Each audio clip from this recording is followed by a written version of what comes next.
બાળકો મજામાં? ધોરણ 5 વિષય ગણિત પ્રકરણ 10 માં લેક્ચર 3 એમાં જે પાનામાં લખવાનું કીધું છે એ તમારે પૂરું કરવાનું. હવે આગળ છે પાના નંબર 138. કોની પૂંછડી સૌથી વધુ લાંબી છે? આ તમારે અંદાજ લગાવવાનો છે. જે પ્રાણીના ચિત્ર આપ્યા છે એની પૂંછડી સેન્ટીમીટરમાં માપવાની. તમે અંદાજ લગાવો પછી પૂંછડીને માપો તો તમારો અંદાજ કેટલો યોગ્ય છે એટલે કે જવાબ કેટલો સાચો છે તમારે જાતે શીખી લેવાનું છે. હવે સૌથી લાંબી ચલણી નોટ એટલે આપણે નોટ વિશે જાણ્યું હતું કે 2 રૂપિયા, 5 રૂપિયા, 10, 20, 50, 100, 200, 500 અને 2000 આ બધી નોટ આવે છે. એમાં 100 રૂપિયાની ચલણી નોટની લંબાઈ કેટલી હશે એ અંદાજ લગાવવાનો અને પછી 100 રૂપિયાની નોટને ફૂટપટ્ટીથી માપવાની છે. આ પ્રમાણે નીચે જે કોઠો આપ્યો છે એ કોઠો મેં અહીંયા બોર્ડ ઉપર લખેલો છે. તમારે ખાલી એ કોઠામાં તમારું અનુમાન અને તમે લીધેલું માપ સેન્ટીમીટરમાં એ લખવાનું છે ચોપડીમાં છે. હવે 100 રૂપિયાની નોટ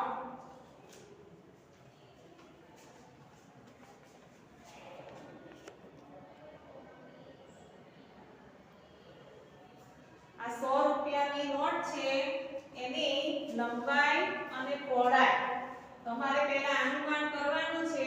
તો આપણે આશરે એવું અનુમાન કરીએ કે લંબાઈ એની 15 હશે અને પહોળાઈ 6 અને પછી તમારે ફૂટપટ્ટી વડે 100 રૂપિયાની નોટ માપવાની. હવે એ નોટ માપીએ છીએ તો એનો માપ આવે છે 15 પછીના 7 કાપા એટલે 15.7 અને પહોળાઈ માપીએ તો એ 7 પછીના 3 કાપા આવે છે એટલે 7.3. આમ તમે અનુમાન કર્યું 15 અને સાચું માપ આવ્યું 15.7. પહોળાઈમાં 6 તો સાચું માપ આવ્યું 7.3.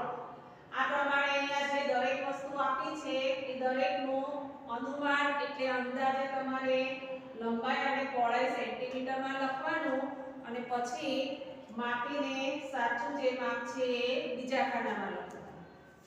હવે એના પછી છે 10 રૂપિયાની નોટ.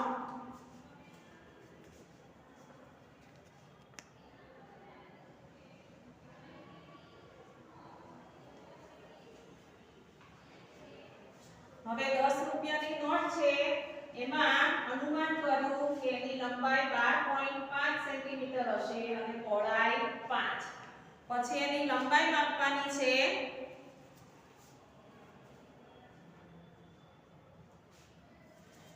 તો એ લંબાઈ આવે છે 13 પછીના 6 કાપા એટલે 13.6 અને પહોળાઈ માપવાની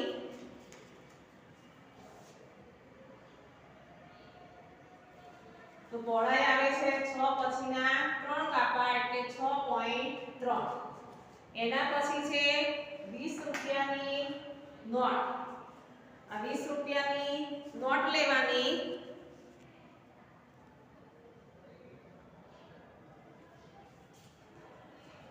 હવે એનો અંદાજ લગાવીએ તો એ 10 રૂપિયા કરતા થોડીક મોટી દેખાય છે તો અંદાજે લંબાઈ 13 પછીના 5 કાપા એટલે 13.5 પહોળાઈ 6 સેન્ટીમીટર.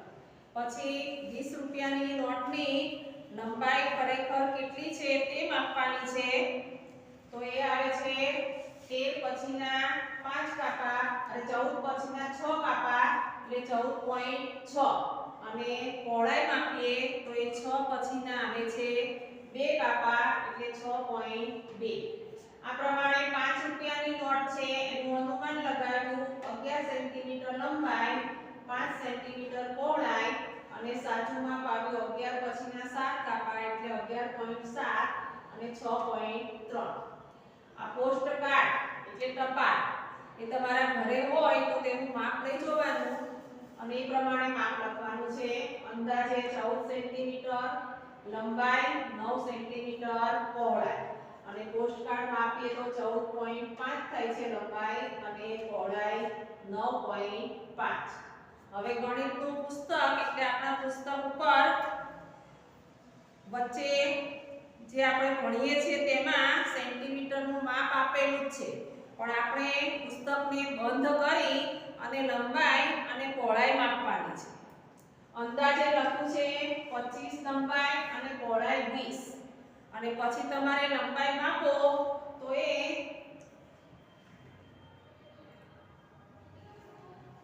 27 પછીના 8 કાપા આવે છે એટલે લંબાઈ છે 27.8, અને પહોળાઈ માપવાની છે એ 20 પછીના 6 કાપા એટલે 20.6. આમ તમારે આ કોઠો પુસ્તકમાં આપ્યો છે એમાં તમારે અનુમાન અને તમે લીધેલું માપ એમાં આ માપ લખવાનું છે. હવે એની નીચે આપેલું છે એ જોવો તો એમાં બજારમાં અને વસ્તુનું ચિત્ર આપ્યું છે, એ ચિત્રની કિંમત આપી છે. હવે એમાં પહેલું છે એક કેળાની કિંમત રૂપિયા 2.50, પછી આપ્યું છે રૂપિયા 120.50, પછી પેનની કિંમત આપી છે 6.50 રૂપિયા, પછી ઘડિયાળની કિંમત આપી છે રૂપિયા 567.25, સાબુની કિંમત 8.75 રૂપિયા, દીવાસળીની પેટીની કિંમત છે 0.50 રૂપિયા, અને સ્લીપરની કિંમત આપી છે રૂપિયા 32.99. હવે આ ચિત્ર સાથે કિંમત આપી છે અને પછી સામેના પાના ઉપર એટલે કે પાના નંબર 139 એમાં તમને સમજાવ્યું છે, મેં પહેલા પણ સમજાવ્યું છે કે રૂપિયા અને પૈસા, તો 1 રૂપિયો ને 25 પૈસા હોય તો 1.25 રૂપિયા એમ લખાય, 1.5 રૂપિયો હોય તો 1.50 રૂપિયા, 1.25 રૂપિયા હોય તો 1.75 રૂપિયા. એ પ્રમાણે આમાં 32.99 સ્લીપરની કિંમત જે આપી છે એ ઉદાહરણ સમજાવ્યું છે કે આ કિંમત અનોખી લાગે કે 32 રૂપિયા ને 99 પૈસા, આપણે એને 33 રૂપિયા જ આપવા પડે. હવે 33 રૂપિયા આપીએ તો એ આપણને 1 પૈસો પાછો આપે નહીં, કેમ કે અત્યારે ચલણમાં નથી. આ 1 પૈસો ઓછો બતાવીને આપણને માત્ર મૂર્ખ જ બનાવે છે. 1 પૈસો એ 1 રૂપિયાનો 100મો ભાગ છે, ખરું ને? એટલે કે આપણે આગળ શીખ્યા 1 રૂપિયાના 100 પૈસા એટલે 1 પૈસો એ એનો 100મો ભાગ થાય. અને એને દશાંશ ચિહ્નમાં લખવું હોય તો શું લખાય? 0.01 રૂપિયા. તો એ રીતે 99 પૈસા હોય તો એને શું લખાશે? તો 0.99 રૂપિયા એમ પણ લખી શકાય. પછી નીચે આપ્યું છે 1 પૈસો એ 1 રૂપિયાનો કેટલામો ભાગ છે, તો આપણે આ સમજ્યા કે 1 પૈસો એ 1 રૂપિયાનો કેટલામો ભાગ થાય? તો 100મો ભાગ. હવે જે વસ્તુના ચિત્ર આપ્યા છે એના ઉપરથી દાખલા ગણી અને જવાબ લખવાના છે. એમાં પહેલું છે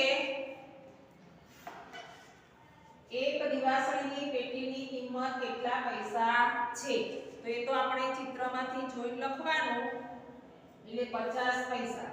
આ જે ખાલી જગ્યા આપી છે એ તમારે પુસ્તકમાં લખવાની અને રકમ લખી અને દાખલા એ ચોપડામાં ગણવાના છે.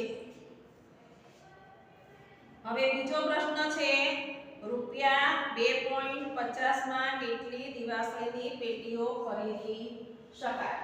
તો આ મેં પ્રશ્ન લખ્યો છે અને અહીંયા દાખલો પણ બતાવ્યો છે. તો આ એક દિવાસળીની પેટીના કેટલા છે? 50 પૈસા. તો 50 પૈસામાં એક દિવાસળીની પેટી ખરીદાય તો 2.50 પૈસામાં કેટલી? હવે 2.50 ને આપણે 50 વડે ભાગવાના છે. તો 2.50 ભાગ્યા 50.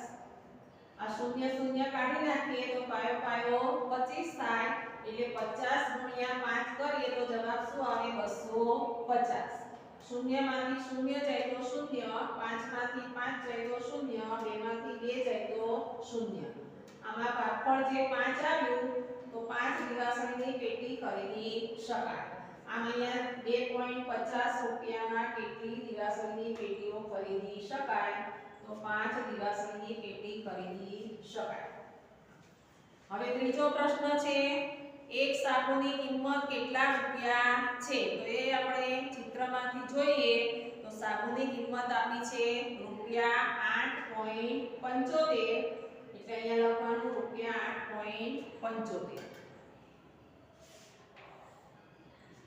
હવે ચોથી રકમની મેં ખાલી શરૂઆત કરી છે, અરુણ એક સાબુ, તો એ તમારે આખી રકમ ચોપડીમાંથી લખવાની છે કે અરુણ એક સાબુ ખરીદવા ઈચ્છે છે. તેની પાસે 5 રૂપિયાનો એક સિક્કો, 1 રૂપિયાના 2 સિક્કા તથા 50 પૈસાના 4 સિક્કા છે. તો તેને કેટલા પૈસા પાછા મળશે? અને એ રૂપિયામાં જવાબ બતાવવાનો, એટલે દશાંશ ચિહ્ન.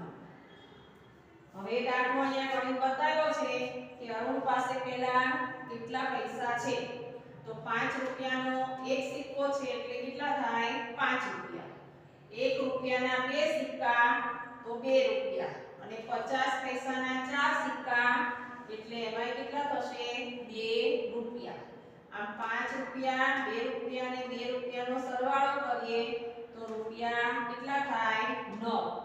આમ અરુણ પાસે 9 રૂપિયા છે અને એ એક સાબુ ખરીદે છે, તો એને કેટલા પૈસા પાછા મળે એ શોધવા દાખલો ગણીએ.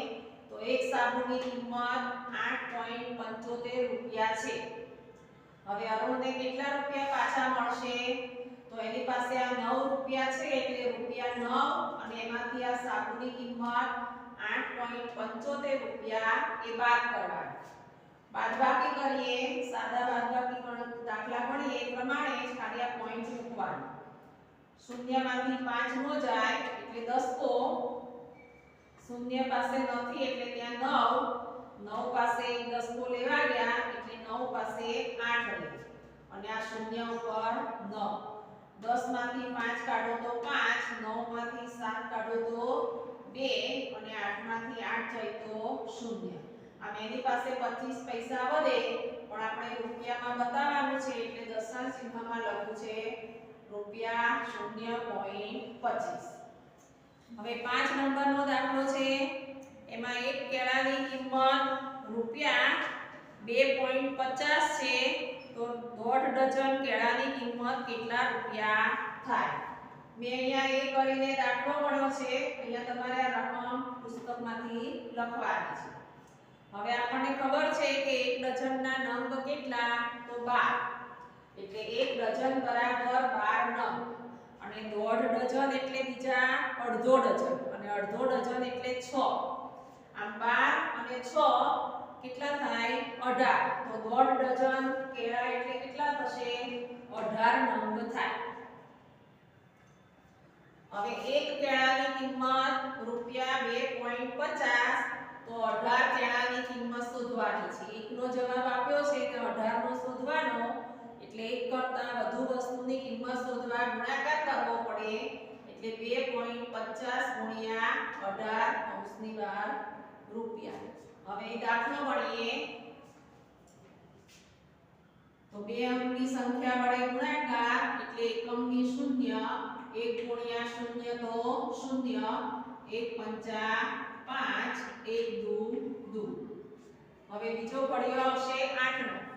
8 ગુણ્યા 0 તો 0, 8 પંચા 40, 40 ની 0 વધી આવશે 4, 8 દુ 16, 16 ને 4 કેટલા થશે? 20. આ બેનો સરવાળો કરીએ, 0 ને 0 0, 0 ને 0 0, 5 ને 0 5, 2 ને 2 4. આ એકમને દશક પછી એટલે 2 આંકડા પછી પોઈન્ટ છે, અહીંયા જવાબમાં 2 આંકડા પછી પોઈન્ટ લખીએ તો આ કેટલા થયા? 45 રૂપિયા. એટલે અહીંયા લખ્યું રૂપિયા 45. આમ 1.5 ડઝન કેળાની કિંમત કેટલી આવી? 45 રૂપિયા. હવે બી છે, એની રકમ છે કાનન કેટલી પેન ખરીદી શકે, તેની પાસે કેટલા રૂપિયા વધશે?